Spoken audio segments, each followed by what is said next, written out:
I'm Chris Slight, the editor of International Construction magazine, and welcome to this video which is going to look at our annual study of the world's 200 largest construction companies.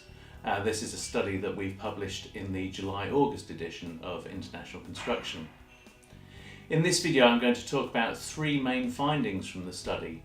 The first is the continued dominance of large Chinese contractors at the top of the rankings. The second is the change this year with contractors from some key markets moving up the rankings. And finally, I'm going to have a look at what the Top 200 study says about the general health of the global construction industry. So first of all, a look at the top 10.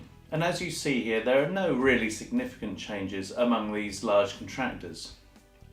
But once again, there are 5 Chinese companies in the top 10, including the top 3. Another thing to mention here is that the gap has opened up between those top 3 and the others in the table. Last year, the space between number 3 and number 4 was $25 billion US, and this year that's stretched out to $35 billion US. So that clearly shows that those 3 large Chinese contractors are pulling away from the rest of the field. The size of those 3 big companies is a major contributor to the fact that Chinese companies enjoy the biggest slice of the top 200's revenues. As this chart shows, they had a 27.2% share of revenues in this year's study, and that comes from only 11 companies. Compare that to the US, for example, the next biggest national group, where that slice of the pie comes from 36 companies, so more than 3 times as many.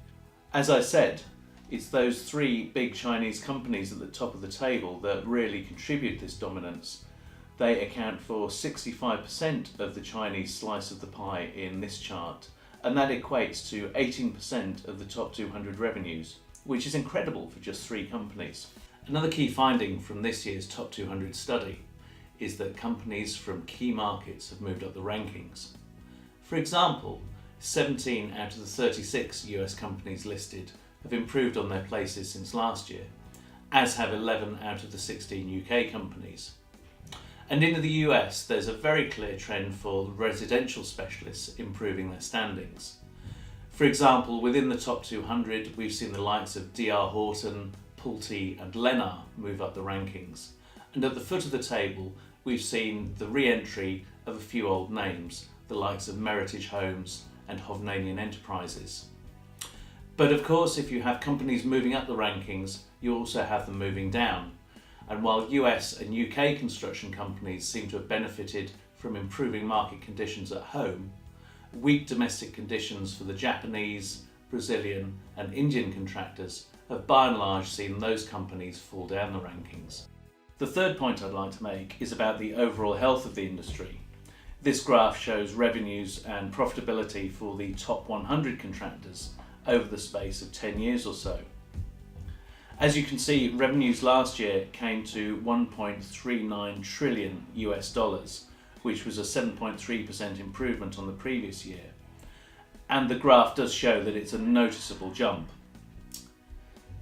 Contractors had an operating margin of 4.7%, which is not great, but it is an improvement on what it's been for the last few years, and the trend is heading in the right direction.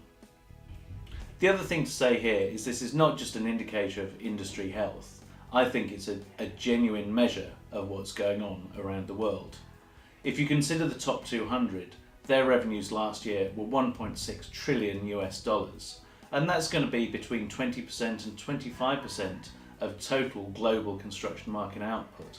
So I feel we can say with confidence that the jump in revenues and the improvement in profitability is a reflection of the market as a whole, and not just these very large companies. So those were 3 of the key findings of this year's Top 200 study, and as I said, that's published in the July-August edition of International Construction, which is available as a print, digital or tablet edition. If you don't receive the magazine regularly, that report can also be bought through our information store, and what we have put in there is a 5-year study covering the top 200 league tables from 2010 to 2014. And obviously that gives you a lot more breadth and perspective on the changes in the global construction market. You can find that at www shop.khl-infostore.com. So that's it for this video. Thanks very much for watching.